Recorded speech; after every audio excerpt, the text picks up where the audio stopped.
Hello बच्चों, आज हम यहाँ पे डिस्कस करेंगे कुछ इंपॉर्टेंट क्वेश्चंस हैं। ठीक है, क्लास 8th के। यहाँ पे सबसे पहले हम शॉर्ट क्वेश्चंस को डिस्कस करेंगे। ठीक है, शॉर्ट क्वेश्चन भी पूछे जाते हैं उनको डिस्कस करेंगे। उसके बाद हम लोग शॉर्ट के बाद फिर हम लोग जो उससे बड़े क्वेश्चन होते हैं लॉन्ग, उनको डिस्कस करेंगे। सबसे पहले हम स्टार्ट करेंगे यहाँ पे क्वेश्चन नंबर 1। यहाँ पे है if 8.5% of A number is 51, what is the number. तो नंबर क्या होगा? If 8.5% of A number is 51। ठीक है, नंबर यहाँ पे पूछा गया है। तो यहाँ पे जो इज लिखा है ना, इसका मतलब होता है इक्वल। इसका मतलब है इक्वल। ठीक है, अब हम यहाँ क्वेश्चन को सॉल्व करेंगे तो आप लोग उसको देखिएगा। यहाँ पे ये क्वेश्चन लिखा हुआ है। ठीक है, तो यहाँ पे सपोज हम लोग कर देंगे let number is equal to x. हमने नंबर क्या ले लिया? एक्स ले लिया। तो यहाँ पे 8.5 परसेंट का मतलब होता है, यहाँ पे इस प्रकार से लिख लेंगे। ठीक है, परसेंट का साइन हटाएंगे तो हम 100 से डिवाइड कर देंगे। और ऑफ का मीन्स होता है multiply. Of A number means जो नंबर ने माना इससे मल्टीप्लाई कर देंगे। इज का मतलब है इक्वल 51 हो जाएगा। अब क्या करेंगे, इससे हम लोग एक्स की वैल्यू को फाइंड आउट कर लेंगे, वही नंबर हो जाएगा। तो यहाँ पे 8.5 है। ठीक है, यहाँ पे हम लोग ये लिख लें 8.5 मल्टीप्लाई एक्स, क्रॉस मल्टीप्लिकेशन कर दिया, 51 मल्टीप्लाई 100 हो जाएगा।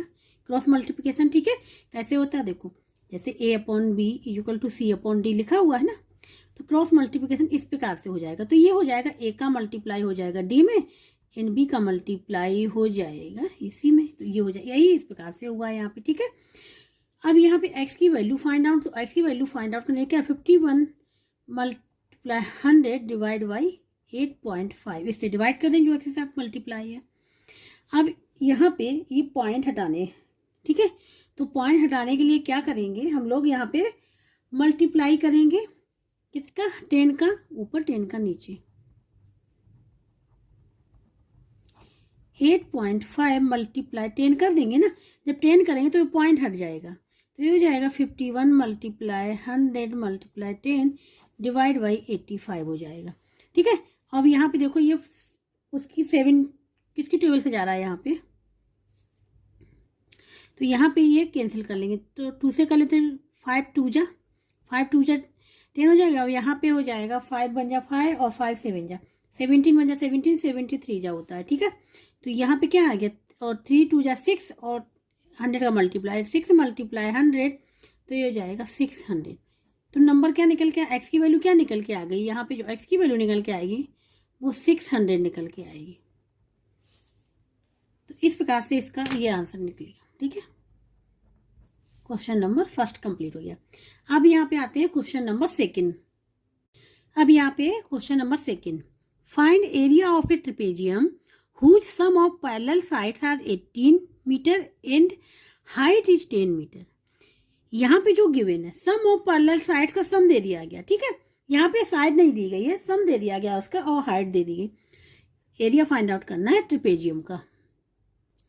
तो जो पहले गिवन है वो लिख लिया, हम लिख लेंगे इसमें। ठीक है, यहाँ पे लिखेंगे sum of parallel side 18 metre given है। ठीक है, एंड हाइट गिवन है, हाइट इज इक्वल टू यहाँ पे है 10 मीटर। यहाँ पे डायरेक्ट फार्मूला भी लगा के कर सकते हैं, लेकिन हमने यहाँ पे लिख दिया है। ठीक है, तो यहाँ पे area of a trapezium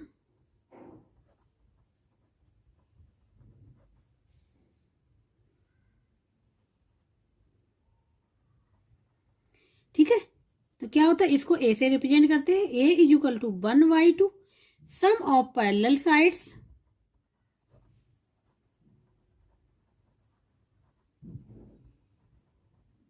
multiply हो जाता है यहाँ पे हाइट। ठीक है, हाइट का क्या हो जाता है, मल्टीप्लाई हो जाता है। तो यहाँ पे 1/2 sum of parallel side, sum of parallel sides क्या है, दे दिया है 18 मल्टीप्लाई हाइट, हाइट क्या है 10 मीटर, और ये भी क्या है मीटर में ही है ना 18 मीटर। तो 2 से ये हो जाएगा 2 9 जा, तो ये हो गया 9 मीटर मल्टीप्लाई 10 मीटर, तो ये यहाँ पे हो जाएगा इसका आंसर 90 मीटर स्क्वायर। तो जो एरिया इसका निकल के आया है वो निकल के आया है 90 मीटर स्क्वायर। ठीक है, अब यहाँ पे आंसर लिख लें। Answer is equal to 90 metre square. ये हो गया इसका आंसर। अब यहाँ पे बात करेंगे question number 3। Find the volume of cube whose side is 5 metre. ठीक है, वॉल्यूम फाइंड आउट करना है क्यूब का जिसकी साइड गिवन है 5 मीटर। तो यहाँ पे इस क्वेश्चन को करेंगे तो सबसे पहले पता होना चाहिए वॉल्यूम ऑफ क्यूब होता क्या है, फार्मूला। ठीक है, तो वॉल्यूम ऑफ क्यूब का जो फार्मूला होता है वो होता है एक क्यूब और यहाँ पे जो भी यूनिट होती है उसका क्यूब। ए कहाँ पे, ए इक्वल टू क्या हो जाती है, साइड हो जाती है। ए इक्वल टू क्या, साइड। साइड यहाँ पे गिवन है तो हम यहाँ पे वैल्यू पुट कर देंगे। ठीक है, तो वॉल्यूम ऑफ क्यूब, तो यहाँ पे हम लिखेंगे b is equal to, b से रिप्रेजेंट कर दे रहे हैं। ए क्यूब मीन्स गिवन है 5 मीटर का क्यूब, ये हो जाएगा। ठीक है, तो इसका क्यूब करें तो 5 का क्यूब हो जाएगा और यहाँ पे क्या हो जाएगा, मीटर का भी क्यूब हो जाएगा। तो 5 का क्यूब क्या होता है 1 2 5 और ये मीटर क्यूब, ये इसका आंसर निकल के आएगा। ये अब यहाँ पे बात करेंगे क्वेश्चन नंबर 4। ठीक है, इसमें है if the curve surface area of a cylinder is 1760 square centimetre and it's base radius is 14 centimetre, find its height पूछिए। और यहाँ पे सरफेस एरिया दे दिया गया, वो भी कौन सा, कर्व सरफेस एरिया दे दिया गया सिलेंडर का। ठीक है, तो इसका फार्मूला याद होना चाहिए। तो और यहाँ पे रेडियस भी गिवन है, हाइट फाइंड आउट करनी है। यहाँ पे क्वेश्चन नंबर 4 में जो गिवन था यहाँ पे लिख लिया, हाइट फाइंड आउट करनी है, क्वेश्चन मार्क। ठीक है, curve surface area of a cylinder, इसका फार्मूला पता होना चाहिए। तो इसका फार्मूला होता है, इसको रिप्रेजेंट कर दे रहे हैं ए से, इसका फार्मूला होता है 2 पाई आर एच। ठीक है, जहाँ पे आर क्या है, रेडियस है, और एच क्या, हाइट है। यही हाइट जो है हमको फाइंड आउट करनी है। ठीक है, एक गिवन है यहाँ पर 1760 सेंटीमीटर स्क्वायर या स्क्वायर सेंटीमीटर, बात देखिए 1760 सेंटीमीटर स्क्वायर कर दिया हमने। यहाँ पे 2 पाई आर की वैल्यू यहाँ पे गिवन है, रेडियस 14 सेंटीमीटर और मल्टीप्लाई हाइट। ठीक है, तो यहाँ पे किसकी वैल्यू फाइंड आउट करनी, एच की। तो एच फाइंड आउट करने के लिए एच जो भी मल्टीप्लाई है यहाँ पे डिवाइड में हो जाएगा। तो इसको हम लोग लिख लेंगे एच इज इक्वल टू हो जाएगा 1760 centimetre square divide by 2 multiply pi multiply 14 centimetre. ठीक है, अब सेंटीमीटर देखो, सेंटीमीटर से ये सेंटीमीटर कैंसिल हो जाए तो 1 सेंटीमीटर बचेगा क्योंकि हाइट जो होगी वो सेंटीमीटर में होगी। अब यहाँ पे आ जाता है 2 से अगर इसको डिवाइड कर दें, ठीक है, यहाँ पे 2 है ना, तो ये हो जाएगा 2 बन जा 2 और यहाँ पे डिवाइड करेंगे, ये हो जाएगा 2 8 जा 16, फिर 8 आएगा, फिर 1 आएगा, 16 हो जाए, फिर 2 जा 16, 880 हो जाएगा। तो ये जगह 880 सेंटीमीटर डिवाइड बाई यहाँ पे क्या है, यहाँ पे पाई, ठीक है, और मल्टीप्लाई 14 हो जाएगा। ठीक है, तो यहाँ पे अगर ध्यान से देखें पाई को हम लोग क्या लिख सकते हैं, पाई को हम लोग 22/7 लिख सकते हैं। तो यहाँ पे 880 सेंटीमीटर डिवाइड बाई पाई को 22/7 मल्टीप्लाई 14 हो जाएगा। ठीक है, अगर ध्यान से देखें तो 14 बन जा 14, 14 2 जा, ठीक है, ये हो गया। अब ये देखो यहाँ पे ये क्या हो जाएगा, 2 मल्टीप्लाई 22 क्या हो जाएगा, 44 हो जाएगा। हम यहाँ पे लिख दे रहे हैं 88 सेंटीमीटर, ठीक है, डिवाइड बाई ये 44, 44 बन जा 44, 44 2 जा, तो 20 आ जाएगा। तो यहाँ पे जो निकल के आएगी, जो हाइट निकल के आएगी वो निकल के आएगी 20 सेंटीमीटर। कितनी निकल आएगी, 20 सेंटीमीटर। ठीक है, तो इसका आंसर हो जाएगा 20 सेंटीमीटर। तो यहाँ पे लिख लेंगे एच इक्वल टू या फिर हाइट इक्वल टू क्या हो जाएगा 20 सेंटीमीटर।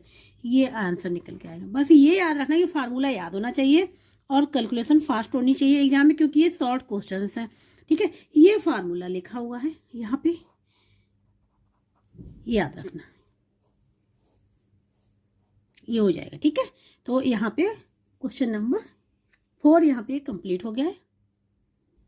जिसको कहीं भी डाउट हो रहा है तो कमेंट बॉक्स में एक करके पूछ लेना। और ठीक है, अब यहाँ पे क्वेश्चन नंबर 5 इसमें है if we throw a coin write the sample space. ठीक है, सैंपल स्पेस को केवल यहाँ पे लिखना है। तो यहाँ पे बताइए कॉइन थ्रो, ये कॉइनिश थ्रो, ठीक है, इसको थ्रो किया गया। तो यहाँ पे सैंपल स्पेस लिखने हैं। जब कॉइन है तो कॉइन में क्या होता है, देखो कॉइन में 2 ही चीज होती हैं, या तो हेड होगा या फिर टेल होगी। ठीक है, 2 ही चीज तो होंगी, या फिर हेड होगा एक, या फिर टेल होगी। और एक कॉइन किया गया, एक ही कॉइन को थ्रू किया गया है। ठीक है, तो 2 पॉसिबल आउटकम्स कौन कौन से हो जाएंगे?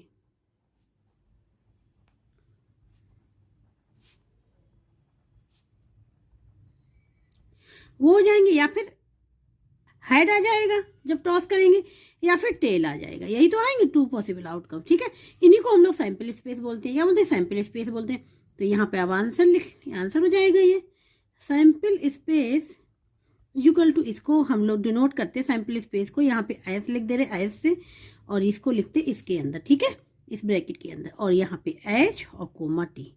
तो ये हो जाएगा आंसर। ठीक है, ये रिप्रेजेंट किया है एस से इसको, ये यहाँ पे एस लिख दिया। यहाँ पे अब क्वेश्चन नंबर 6, अब यहाँ पे ये क्वेश्चन नंबर 6। ठीक है, if 3 angles of a quadrilateral are, यहाँ पे डिग्री जो हमने रेड कलम लिखा डिग्री है। ठीक है, 50 डिग्री, 70 डिग्री और 120 degree, find it fourth angle find out करना है। तो यहाँ पे जो गिवन था लिख लिया, 3 एंगल्स गिवन थे वो लिख लिए हमने, फोर्थ एंगल फाइंड आउट करना क्वेश्चन मार्क। ठीक है, तो यहाँ पे सपोज हम कर ले रहे हैं कि let the fourth angle is x degree. क्या ले लिया ना, एक्स डिग्री है वो। ठीक है, तो देन अब यहाँ पे भाई एंगल सम प्रॉपर्टी लगाएंगे क्वाड्रिलेटर की। ठीक है, एंगल यहाँ पे लगाए angle sum property of quadrilateral की। ठीक है, तो यहाँ पे लिखेंगे by angle sum property, by angle sum property. तो यहाँ पे लिखेंगे the sum of angles of a quadrilateral. ठीक है, ऑफ ए प्रॉपर्टी याद होनी चाहिए, of a quadrilateral equal to 360 degree. कितना होता है? 360 डिग्री होता है। ठीक है, मीन्स चारों एंगल का सम कितना होता है? 360 डिग्री होता है। ठीक है, ये तो 3 एंगल्स गिवन है, और फोर्थ वाला हमने सपोज कर लिया कि x डिग्री है। तो यहाँ पे हम लोग लिख लेंगे कितना है यहाँ पे 50 degree plus 70 degree plus 120 degree plus x। ठीक है, हमने भी लिया है ना x degree equal to 360 degree हो गया यहाँ पे। ठीक है, अब यहाँ पे देखो ये इनको ऐड करिए तो ये क्या हो जाएगा, यहाँ पे हो जाएगा, ये हो जाएगा 120 डिग्री और ये हो जाएगा 120, तो ये क्या हो जाएगा 240 डिग्री। तो यहाँ पे लिख लिया 240 डिग्री ऐड कर लिया। ठीक है, x इक्वल टू क्या हो जाएगा 360 डिग्री। हमको फाइंड आउट करना x की वैल्यू, क्योंकि ये फोर्थ एंगल है।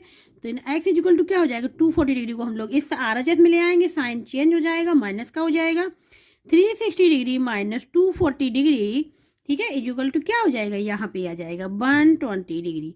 तो x इक्वल टू क्या आ जाएगा 120 डिग्री आ जाएगा, और x ही हमने माना था कि फोर्थ एंगल है। तो फोर्थ एंगल फाइंड आउट करना, तो हम यहाँ पे लिख लेंगे, यहाँ पे लिखेंगे आंसर में fourth angle equal to 120 degree. कितना आ जाएगा 120 डिग्री। ठीक है, इस प्रकार से इस क्वेश्चन को सॉल्व करेंगे हम। यहाँ पे इसलिए बता रहे पूरा डिटेल में, जिससे आप लोगों को क्लियर हो जाए। ठीक है, अब यहाँ पे आते हैं क्वेश्चन नंबर 7। ठीक है, यहाँ पे देखो, if the base and height of a triangle are double what will be the area. यहाँ बताया गया बेस एंड हाइट दोनों को डबल कर दिया गया। ठीक है, तब एरिया क्या होगा। Question number 7। ठीक है, हमने यहाँ पे फार्मूला ये लिख दिया, एरिया ऑफ ए ट्रायंगल का ये फार्मूला याद होना चाहिए, तभी हम इसका आंसर निकाल पाएंगे। ठीक है, एरिया ऑफ ए ट्रायंगल का फार्मूला होता है area equal to 1/2 base multiply height. अब क्वेश्चन के अकॉर्डिंग क्या है कि बेस और हाइट को डबल कर दिया गया, मतलब इनको डबल कर दिया गया, तब एरिया क्या होगा। तो हम क्या करेंगे, यहाँ पे हम जो वैल्यू है डबल की हुई हम यहाँ पे पुट कर देंगे। ठीक है, तो हम एरिया फाइंड आउट कर ले। तो यहाँ पे ए लिखा हुआ, तो हम सपोज ले रहे A1 इक्वल टू, क्योंकि अब एरिया चेंज हो जाएगा तो A1 इक्वल टू हो जाएगा 1/2। अब बेस क्या है डबल कर दिया गया है, 2 मल्टीप्लाई बेस, और यहाँ पे हो जाएगा 2 मल्टीप्लाई हाइट। यही मतलब हाइट भी चेंज कर दी गई है, डबल कर दी गई दोनों। अब यहाँ पे अगर ध्यान से देखें 2 मल्टीप्लाई 2 4 को हमने वहां ले लिया, और यहाँ पे अंदर लिखा रहा 1/2 मल्टीप्लाई बेस। ठीक है, एंड मल्टीप्लाई हाइट, इस प्रकार से ये लिखा रहा। तो देखो ये जो फार्मूला है वो अभी हमने यहाँ बताया था, क्या हो गया, ए हो गया। ओरिजिनल जो ट्राइंगल था उसका फार्मूला है ये। तो यहाँ पे हम इसको लिख सकते हैं 4 मल्टीप्लाई ए, ठीक है। तो ये हो गया। तो जो हमने A1 निकाला है, जब हमने हाइट एंड बेस को डबल किया तो A1 निकल के आया 4 multiply original area of the triangle, इसका निकल के आया ना। तो इसको हम क्या लिख सकते हैं कि ये 4 टाइम्स क्या हो गया, इंक्रीज हो गया। 4 मल्टीप्लाई ओरिजिनल एरिया का 4 टाइम इंक्रीज हो गया। तो यहाँ पे हम लोग लिख सकते हैं, इसको लिख सकते हैं ना, A1 is equal to 4 multiply, यहाँ पे लिख सकते हैं ओरिजिनल एरिया, ये भी लिख सकते हैं हम लोग, ठीक है। दूसरा है, इसको हम लोग अगर लिखना चाहें डेफिनेशन में तो हम लोग लिख सकते हैं कि एरिया ऑफ द ट्रायंगल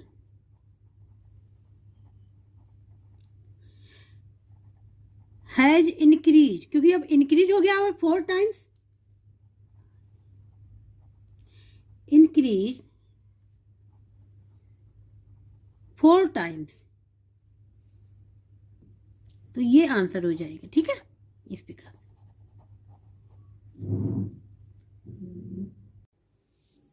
अब यहां पे बात करेंगे क्वेश्चन नंबर 8। इसमें है the coordinates divide the plane into 4 parts, ठीक है। ईच पार्ट इज कॉल्ड, यहाँ पे क्वेश्चन नंबर 8, ठीक है। देखो ग्राफ के बारे में आप लोगों ने पढ़ा ही होगा, ठीक है।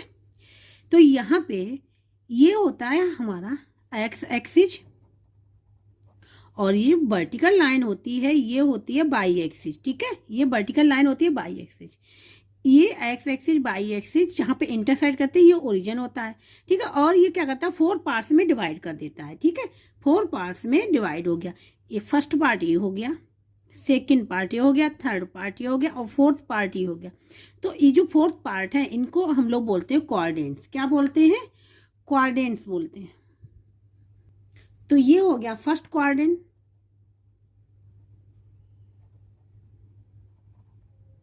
ठीक है। ये हो गया सेकंड, ये हो गया फोर्थ। तो यहाँ पे केवल आंसर में जो हमको लिखना है, ये हमने समझाने के लिए बताया था, केवल लिखना है क्वाड्रेंट, ठीक है। Each part is called quadrant, ये हो जाएगा इसका answer. Question number 9, draw all possible lines of symmetry in equilateral triangle, ठीक है। यहाँ पे इक्विलेटरल ट्रायंगल में जितनी भी सिमेट्री पॉसिबल होंगी वो ड्रॉ करनी है। यहाँ पे ये हमने लिख लिया, all possible line of symmetry in equilateral triangle. Equilateral triangle क्या है, रेगुलर पॉलीगन है, ठीक है। सबसे पहले हमको बताना चाहिए इक्विलेटरल ट्रायंगल क्या है, रेगुलर पॉलीगन है, ठीक है।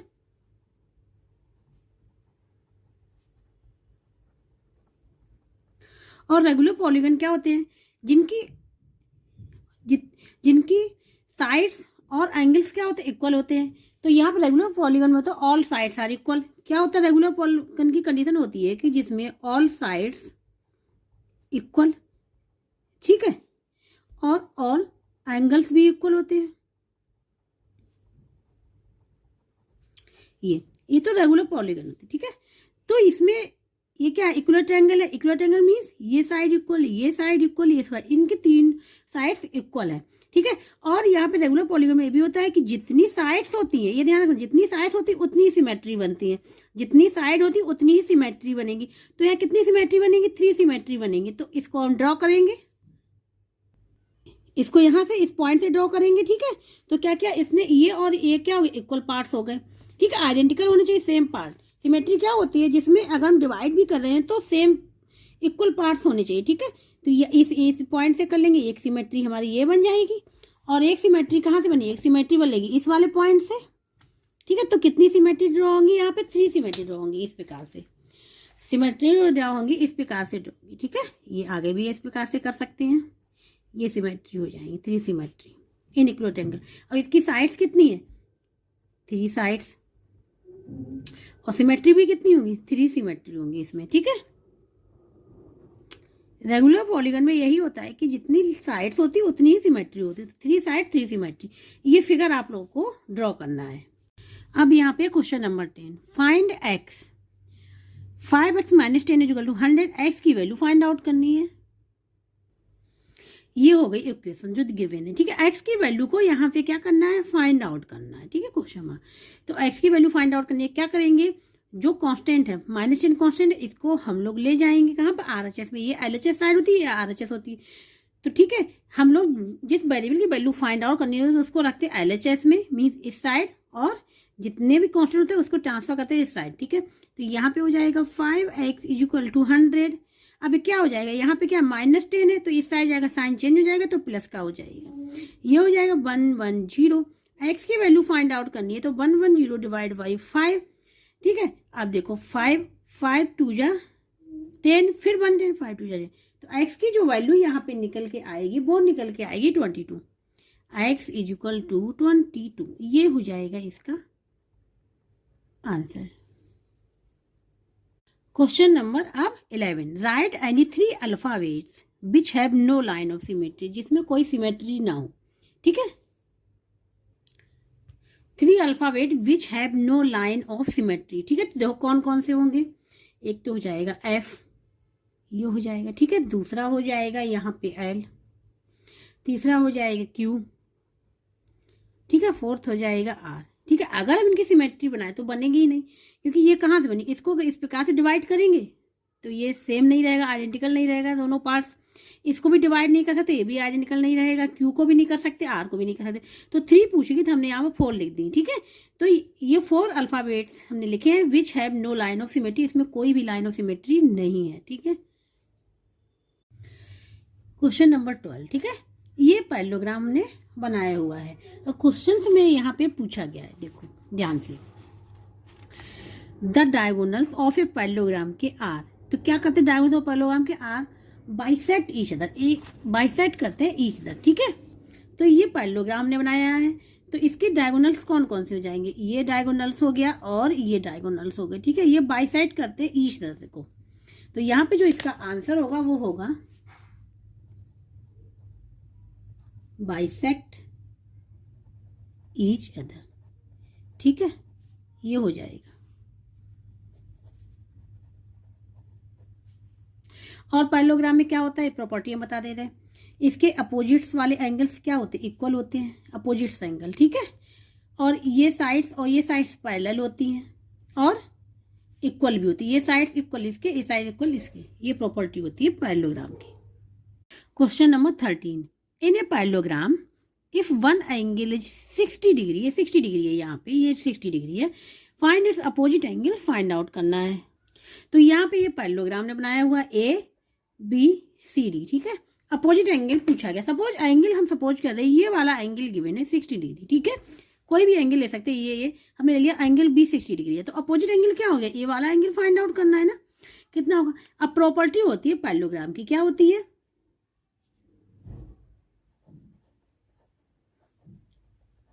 अपोजिट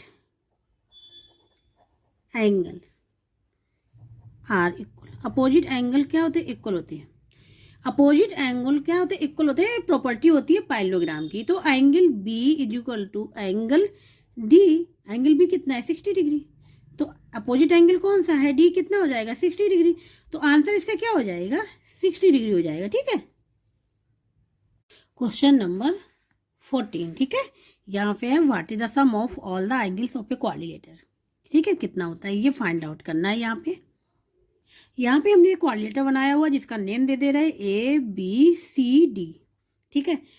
वैसे तो आंसर इसका जो होता है by angle sum property of quadrilateral क्या होता है 360 डिग्री होता है, चारों एंगल का सम कितना 360 डिग्री, यही आंसर लिखना है, ठीक है। अभी आएगा कैसे हम आप लोगों को यहाँ पे बता दे, आंसर तो यही लिखना है, ठीक है। तो देखो अगर हम इसको और इसको मिला दें तो ये 2 ट्रायंगल बन गई, ठीक है। तो यहाँ पे अब हम लोग लिखे यहाँ पे क्वाड्रिलेटरल, ठीक है, quadrilateral a b, quadrilateral a B C D equal to, इसको लिख सकते हैं हम लोग ट्रायंगल, 2 पार्ट्स में ब्रेक कर दिया इसको, triangle a b d plus triangle b C d ले सकते हैं। तो अगर हम इस क्वाड्रिलेटर के एंगल्स का सम निकालें, ठीक है, तो कैसे निकलेगा, यहाँ पे sum of all angles of A B C D, quadrilateral मतलब A B C D, equal to क्या हो जाएगा, सम ऑफ ऑल एंगल्स, ठीक है, ऑफ ट्राइंगल, क्या नाम है, a b d, a b d, और प्लस क्या हो जाएगा, फिर अगेन यही लिख लेंगे, सम ऑफ ऑल एंगल्स, ठीक है, ऑफ अब ट्राइंगल बी सी डी, ये हो गया, ठीक है, हमने ये लिख लिया ना इस प्रकार से। तो यहाँ पे हम लोग एंगल सम प्रॉपर्टी यूज करेंगे, ठीक है, ऑफ ट्राइंगल की क्या होती है, sum of all angle of a triangle क्या होता है, 180 डिग्री होता है, मींस इन इसका और इसका सम ट्राइंगल में कितना होता है, 180 डिग्री होता है।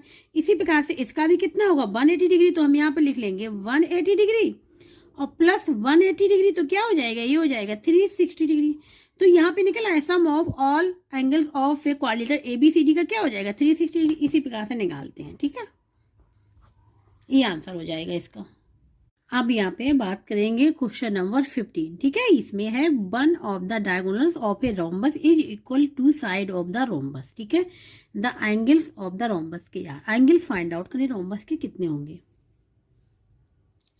यहाँ पे हम क्वेश्चन नंबर 15 करेंगे, ठीक है, इसको ध्यान से देखिएगा। ये रोम्बस हमने बनाया है, a B C d rhombus बनाया है, ये डायगोनल हो गया, ए सी, अपोजिट साइड को जब मिलाते हैं तो डायगोनल बनता है, ठीक है, तो ये डायगोनल हो गया। तो रोम्बस की जो प्रॉपर्टी होती है, रोम्बस की जो प्रॉपर्टी होती है, ध्यान से देखना, इसकी क्या होती है, ऑल साइड्स इक्वल होती हैं, ऑल साइड्स इक्वल होती है। मीन्स कहने का मतलब यहाँ पे हुआ a B is equal to b c is equal to c d is equal to d a, यही तो हुआ। अब अकॉर्डिंग टू क्वेश्चन क्या है, one diagonal is equal to side of a rhombus, ठीक है, वन डायगोनल कौन सा हुआ, अकॉर्डिंग टू क्वेश्चन, ठीक है, AC is equal to AC is equal to कोई भी साइड ले लिया, सपोज हमने ए बी ले लिया, ए बी ले लिया, ठीक है, AC is equal to A B मतलब diagonal equal to side of a rhombus, तो A B is equal to है क्या, सारी साइड्स इक्वल है, तो इसको हम लोग लिख सकते हैं a B is equal to b c is equal to c d is equal to d a. कहने का मतलब जो डायगोनल गिवन था वो जितनी भी साइड थी सबके साथ इक्वल हो गया, ठीक है। तो यहाँ पे अगर फिगर को देखें तो ये साइड इक्वल हो गई। अब ये देखो, अब इसकी अब ये साइड सब साइड इक्वल होती, मीन्स ये सब क्या हो गई, इक्वल हो गई, ठीक है। अब यहाँ पे ये इक्वल हो गई, और यहाँ पे जब ये इस वाले अगर ट्रायंगल को ले, ए बी सी को अगर ट्रायंगल को ले, ठीक है, तो ये क्या बन गया, जिसकी ऑल साइड इक्वल होती हैं, ये भी इक्वल, ये भी equal, all side equal, means ये बन गया इक्विलेटरल ट्रायंगल। कौन सा बन गया, इक्विलेटरल ट्रायंगल बन गया। इसी प्रकार से ए सी डी ये भी बन जाएगा इक्विलेटरल ट्रायंगल। तो कितने इक्वल ट्रायंगल हो गए, यहाँ पे 2 बन गए, क्योंकि ऑल साइड्स इक्वल है यहाँ पे, और AC एज बेस है, क्योंकि ये देखो इस वाले में भी आ रहा है और ACD इसमें भी आ रहा है, ठीक है। तो इसको हम इस प्रकार से लिख सकते हैं यहाँ पे, ठीक है, इट मेक 2 इक्विलेटरल ट्रायंगल, जैसा कि अभी हमने समझाया, ठीक है, 2 इक्विलेटरल ट्रायंगल हो जाएंगे एंड बेस कॉमन, बेस क्या हो जाएगा, कॉमन हो जाएगा, ठीक है, बेस कॉमन हो जाएगा, क्योंकि AC बेस है यहाँ पे, वो कॉमन है दोनों में, ठीक है। तो ये बेस क्या है हमें बता भी दे रहे हैं समझने के लिए, डायगोनल AC ये बेस हो जाएगा, दोनों में कॉमन है। तो इक्विलेटरल ट्रायंगल में क्या होता है कि ऑल साइड्स इक्वल हैं, तो इनके ऑल एंगल्स भी इक्वल होते हैं, ऑल एंगल्स भी इक्वल होते हैं। ये एंगल 60 डिग्री का बनेगा, ये इस साइड ये एंगल 60 डिग्री का बनेगा, ये एंगल 60 डिग्री का बनेगा, ऑल एंगल्स इक्वल होते हैं। इसी प्रकार से इस वाले फिगर में भी होगा, ये एंगल 60 डिग्री का बनेगा, ये एंगल 60 डिग्री का बनेगा, ये एंगल 60 डिग्री का बनेगा, ठीक है। तो ये 60 डिग्री क्या हो जाएगा, 120 डिग्री हो जाएगा, ये 60 डिग्री 120 डिग्री हो जाएगा, ये 60 हो जाएगा। एंगल्स ये फाइंड आउट करने हैं, ठीक है। यहाँ पे तो अब यहाँ पे लिख लेंगे equilateral triangle all angles are equal, ठीक है, इज इक्वल टू कितने 60 डिग्री होते हैं, 60 डिग्री होते हैं। तो यहाँ रोम्बस के पूछे गए ना, तो यहाँ पे रोम्बस के पूछा गया है, तो आंसर इसमें हो जाएगा, ठीक है, ये हमने समझाने के लिए लिखा हुआ है। अब आंसर जो इसमें हो जाएगा, तो एंगल बी कितना हो जाएगा रोम्बस के बताया था 60 डिग्री। एंगल सी जो हो जाएगा वो हो जाएगा 60 डिग्री प्लस 60 डिग्री, क्योंकि 2 टाइम्स है, ये हो जाएगा 120 डिग्री। एंगल सी हो जाएगा 60 डिग्री एंड एंगल ए हो जाएगा 60 डिग्री प्लस 60 डिग्री, ये हो जाएगा 120 डिग्री, ठीक है। यहाँ पे देखो ध्यान से, एंगल ए क्या है, इसको और इसका सम, इसका एंगल सी इसका और इसका सम, ठीक है। तो क्या होगा 60, ये हो गया 120, ये भी 120, ये 60, ये 60। तो ये क्वेश्चन नंबर 5 यहाँ पे कंप्लीट हो गया है, ठीक है। जिसको डाउट हो रहा है तो कुछ वो हमको कमेंट बॉक्स में करके पूछ सकता है यहाँ पे। अब यहाँ पे क्वेश्चन नंबर 15 हो गया, 16, ठीक है। The length of the diagonals of a rhombus are 8 centimetre and 6 centimetre दी गई। यहाँ पे डायगोनल्स की लेंथ दी गई और फिर रोम्बस की, ठीक है। इट्स ईच साइड, साइड पूछा गया है, साइड कितनी होगी। यहाँ पे क्वेश्चन नंबर 16, ठीक है, गिवन है in a rhombus length of the diagonals are 8 centimetre and 6 centimetre. यहाँ पे साइड फाइंड आउट करनी, साइड ऑफ द रोम्बस, तो इसके लिए फार्मूला होता है, ठीक है, साइड ऑफ द रोम्बस। अगर डायगोनल गिवन है तो साइड ऑफ द रोम्बस कैसे फाइंड आउट करेंगे, ठीक है। अगर फार्मूला याद है तो आप कर सकते हैं। तो ये होता है 1/2 मल्टीप्लाई यहाँ पे d1 का स्क्वायर मीन्स फर्स्ट डायगोनल का square plus d2 square means second diagonal का स्क्वायर। ये फार्मूला होता है, ये लर्न करना पड़ेगा, अदरवाइज कैलकुलेशन बहुत लंबी हो जाएगी, फिगर से करेंगे तो, ठीक है। तो यहाँ पे हो जाएगा 1/2, d1 क्या है 8 का स्क्वायर क्या हो जाएगा 64 और यहाँ पे 6 का स्क्वायर 36, यह हो जाएगा 1/2 मल्टीप्लाई क्या हो जाएगा, ये हो जाएगा 100 का, ठीक है। अब 100 का स्क्वायर रूट क्या होता है, 100 का स्क्वायर रूट होता है 10, ठीक है। 2 बन जा 2 5 जा, तो ये जो निकल के आएगा वो निकल के आएगा 5 सेंटीमीटर। यूनिट क्या है, साइड किस में होगी, यूनिट के साथ लिखी जाएगी, ये किस में सेंटीमीटर, तो यहाँ पे 5 सेंटीमीटर लिख देंगे। तो इसका आंसर निकल आया 5 सेंटीमीटर। तो यहाँ पे लिखेंगे side of rhombus equal to आ गया यहाँ पे 5 सेंटीमीटर, ये हो जाएगा आंसर इसका। अब यहाँ पे बात करें क्वेश्चन नंबर 17, ठीक है। यहाँ पे ऐड करना है a plus b plus a b, इसी प्रकार से ये लिखा होगा, इन तीनों को क्या करना, ऐड करना है। यहाँ पे हमने लिख लिया जो क्वेश्चन लिखा था, सी लिखा हुआ है यहाँ पे, ठीक है। ये ए बी है तो ए बी है, बी सी है तो बी सी लिखा हुआ, सी है तो ए सी लिखा हुआ, ठीक है। इस प्रकार से इनको ऐड करना है, तो ऐड करने के लिए क्या करेंगे, ये लिख लेंगे a plus b plus a b, ठीक है, ऐड करना है। तो यहाँ पे अभी इसको ब्रैकेट के साथ लिख ले रहे हैं, फिर ब्रैकेट ओपन कर देंगे, ठीक है, जिससे क्लियर हो जाएगा। बी सी हो गया, यहाँ पे हो जाएगा सी प्लस ए प्लस सी है, या ए सी बातें की। अब इन ब्रैकेट ओपन कर दे, a plus b plus a b, यहाँ पे क्या हो जाएगा b minus c plus b c, क्योंकि प्लस साइन है तो कोई फर्क नहीं पड़ेगा जब ब्रैकेट ओपन करेंगे। यहाँ पे सी प्लस सी ए हो जाएगा। अब देखो यहाँ पे माइनस का सी है, यहाँ पे प्लस का सी है, दोनों कैंसिल हो जाएंगे, ये तो कैंसिल हो जाएंगे, ठीक है। अब यहाँ पे ये ए है और यहाँ पे ये, तो क्या हो जाएगा 2a हो जाएगा, ऐड करेंगे तो। यहाँ पे b है और ये b है, तो क्या हो जाएगा प्लस 2b हो जाएगा, प्लस ए बी है, बी सी है, सी ए, इसको लिख लेंगे plus a b plus b c plus c a, ठीक है। तो यही आएगा सॉल्व करने पे, ठीक है। जब सॉल्व करेंगे तो यही आंसर निकल के आएगा। ऐड करेंगे इसको। क्वेश्चन नंबर यहाँ पे 18, ठीक है।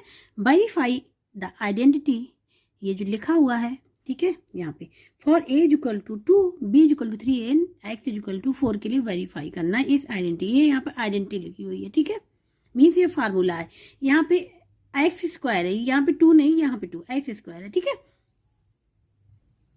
तो वेरीफाई करने के लिए सबसे पहले हम लोग LHS को लेंगे। तो LHS होती है हमारी ये वाली साइड, ठीक है, और RHS होती है ये वाली साइड। तो LHS को सबसे पहले हम लोग लेंगे। अगर दोनों की वैल्यू सेम आ जाती है LHS एंड RHS, तो ये वेरीफाई कर रहा है, अगर डिफरेंट तो वेरीफाई नहीं कर रहा है। ठीक है, तो यहाँ पे LHS लेंगे। LHS क्या है, यहाँ पे x प्लस a और x प्लस b है यहाँ पे। तो हम क्या करेंगे, यहाँ पे जो वैल्यू रखनी है जो गिवन है, ठीक है, जो क्वेश्चन में गिवन है वही वैल्यू पुट करनी पड़ेंगी। a is equal to 2, b is equal to 3 and x is equal to 4, ये वैल्यू हम यहाँ पे रखेंगे।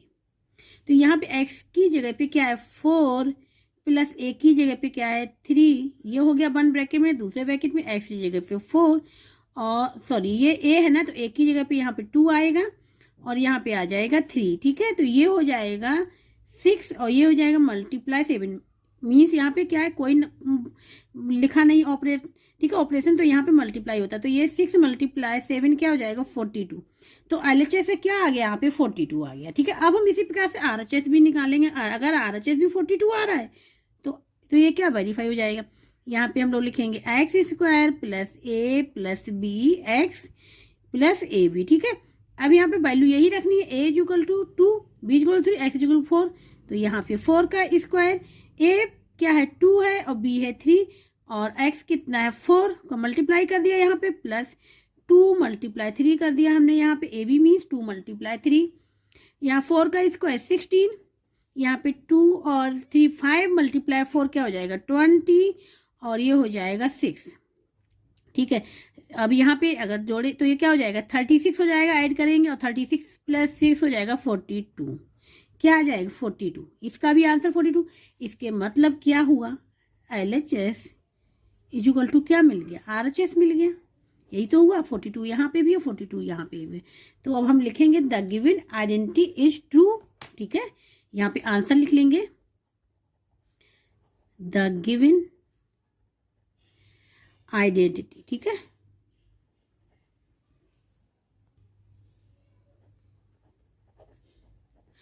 Is true. ठीक है, फॉर द वैल्यू भी तो लिखनी पड़ेगी, फॉर द वैल्यू किसके लिए ट्रू है, a इज इक्वल टू 2 के लिए, b इज इक्वल टू 3 के लिए and x is equal to 4 के लिए। ठीक है, तो ये हो जाएगा इसका आंसर।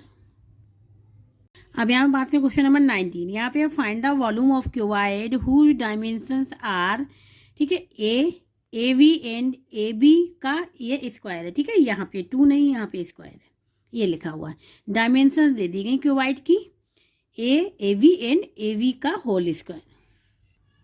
वॉल्यूम ऑफ क्यूबॉइड होता है जो फार्मूला,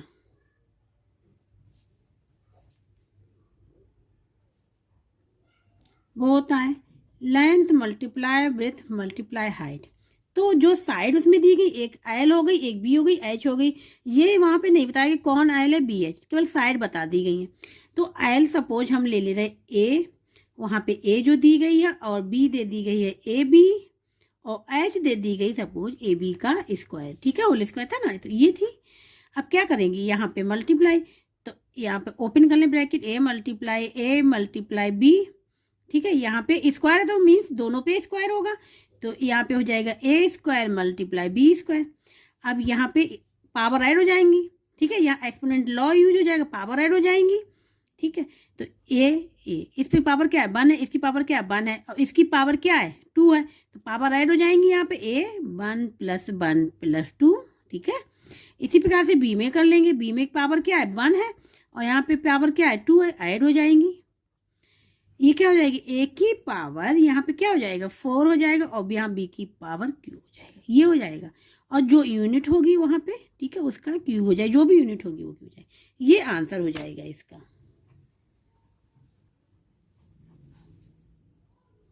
अब यहाँ पे question number 20, write the terms and coefficients of 3 minus x y plus y z minus z x. ठीक है, तो इसमें क्या है, जो ये दिया गया है इसमें टर्म्स एंड कोफिशिएंट दोनों फाइंड आउट करने हैं। तो यहाँ पे जो अलजेब्रिक एक्सप्रेशन दी गई है, ठीक है, इसमें terms and coefficient find out करने हैं। तो यहाँ पे सबसे पहले फाइंड आउट करने यहाँ पे टर्म्स। ठीक है, तो टर्म देखना कैसे फाइंड आउट करते हैं। यहाँ पे जो लिखा हुआ है 3 minus x y plus y z minus z x. ठीक है, यहाँ पे हम लोग देखते हैं साइन के जो ऑपरेशन लिखा उसके हिसाब से, ठीक है, प्लस माइनस के हिसाब से देखते हैं। तो यहाँ पे प्लस माइनस कितने, यहाँ पे कौन सा साइन, कोई साइन नहीं, इसके मतलब यहाँ प्लस साइन है। तो कितने हो जाएंगे यहाँ पे टर्म्स हो जाएंगे 1 2 3 4, कितने हो जाएंगे 4। तो इसको, और जब हम टर्म लिखते हैं तो वो हम लोग लिखेंगे विद साइन, ठीक है, जो साइन होगा वो साइन के साथ लिखेंगे। ये हमेशा याद रखना, ये नहीं कि 3xy बाई जेड ऐसे लिखना, विद साइन लिखना है, चाहे कोफिशिएंट हो चाहे टर्म हो, विद साइन लिखना है, याद रखना। तो यहाँ पे हो जाएगा 3 हो जाएगा, ठीक है। फिर उसके बाद क्या हो जाएगा माइनस एक्स वाई हो जाएगा, फिर हो जाएगा बाई जेड, फिर हो जाएगा माइनस जेड एक्स, ये हो जाएगा। विद साइन लिखना है, इसलिए हमने विद साइन यहाँ पे लिखा हुआ है। यहाँ पे जब हम प्लस इसलिए नहीं लगाया क्योंकि यहाँ पे पहले से पता होता है कि अगर कुछ भी साइन नहीं तो वो पॉजिटिव है। यहाँ पे हम लोग प्लस है तो प्लस लगा सकते हैं, यहाँ भी लगा सकते हैं वैसे, ठीक है। ये हो गया। अब हम लोग बात करते हैं यहाँ पे कोफिशिएंट, ठीक है। कोफिशिएंट कैसे फाइंड आउट करते हैं, तो कोफिशिएंट हम लोग फाइंड आउट करते हैं नंबर विद वेरिएबल, ये हमेशा याद रखना, नंबर विद वेरिएबल। जो वेरिएबल के साथ जो नंबर होता है वो कोफिशिएंट होता है, और इसको हम लोग लेते हैं विद साइन, यहाँ पे लिख दे रहे हैं विद साइन, जो नंबर होगा वही लेंगे, ठीक है। ये अब यहाँ पे देखो, यहाँ पे अगर इसको लिख रहे हैं हम आगे, ठीक है, इसी को 3 minus x y plus y z minus z x, ठीक है। तो यहाँ पे इसका कोफिशिएंट क्या होगा 3। तो अगर ये सोचे तो ये कांस्टेंट है, समझे तो इसको क्या इसका कोफिशिएंट ही नहीं, लेकिन ये कोफिशिएंट है। किसका कोफिशिएंट है, देखो इसके संग 3 के संग अगर हम 1 का मल्टीप्लाई कर दें, एज इट इज रहेगा समझाने के लिए, ठीक है। X y plus y z minus z x हो गया। ये एक्स की पावर 0 इज इक्वल टू क्या होता है 1 होता है। इसको हम लिख सकते हैं ना इस प्रकार, 3x की power 0 minus x y plus y z minus z x, यहाँ पे घुमा दिया गया, यहाँ 3 लिखा गया है केवल, ठीक है। अब एक्स 0 का कोफिशिएंट क्या हो जाएगा 3, तो ये भी तो कोफिशिएंट होगा ना, इसीलिए हमने यहाँ पे ये बताया आप लोगों को। तो अब कोफिशिएंट लिखना है तो क्या होगा, हम लोग 1/1 लिख लेते हैं। तो कोफिशिएंट आर अब हम लिखेंगे, क्या हो जाएंगे, इसका क्या हो जाएगा एक्स पावर 0 का क्या हो जाएगा 3 किसका है पॉजिटिव का है 3 कोमा।